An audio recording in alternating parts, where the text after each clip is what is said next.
I think because I'm a strong black woman anyway, that tends to rub off on them. Sometimes you think these children are not taking on board the things that you're saying to them, or they're not actually observing what's around them. But at times you'll be amazed because they observe and see you as a confident person, and that rubs off on them. We had one child that actually I used to comment to my husband that the feelings that she promoted in me were the Wicked Witch of the West. She made me feel like the Wicked Witch of the West. And sure enough, on a training course one day, in the literature that we were given, it mentioned the Wicked Witch of the West syndrome.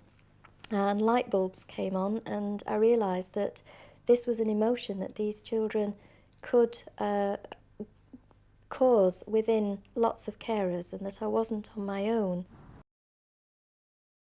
One of our placement, when she came, she had very low self-esteem. She's a black child, but she didn't want to be black, and she didn't want to associate herself with us in a sense, because it reminded her too much of her being black. And all I kept continuing saying, be proud of who you are. I said, people would respect you and accept you if you respect yourself and accept yourself for who you are. And she did take that on board. Very confident now. She had pencils and things given her for Christmas, and she picked up a pencil, and one of the first things she drew within days was Noddy, a really recognisable Noddy, and we were just so pleased with her.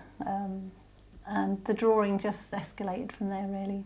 It's her favourite hobby. She would sit drawing every day, all day, every day. They used to always help me. I used to play hockey and rugby, and they used to buy me equipment to play. They used to take me for practices, which takes quite a lot of time out of their weekends, which are their days off from work as well. They used to take a lot of interest in what we was doing and where we were going and how we were doing. So they used to come and sit and watch me play hockey or watch me play rugby, even if they didn't understand the game. They did eventually, after a few months of taking me. So that took a lot of commitment from them.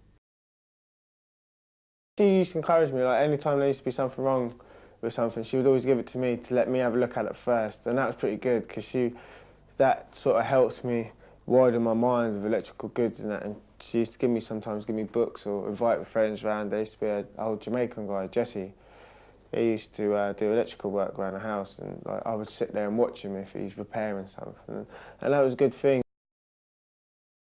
I used to be in the Air Cadets for 3 years, and they used to put me through that, and I became sergeant after 2 years, but I left after 6 months after I became sergeant. I used to be in a cycling team, captain of the under-16s Norfolk cycling team, and they helped me through that. They bought me a brand new bike, they even took me on bike rides so I can train up, made sure I was on race on time, cheered me on when I was in my races. That's the biggest part of my issue. One of the issues that I have is not knowing my heritage, not knowing my background. You know, you have so many people come up to you and say, oh, you look this, you look that. And it'd just be nice to one time to turn around and say, oh, I am this, you know. But I suppose that's one of the big issues that I have. I am me. And it doesn't matter whether I'm black or white, pink, green. Mum and Dad say I am Sarah, and I should always see myself as that.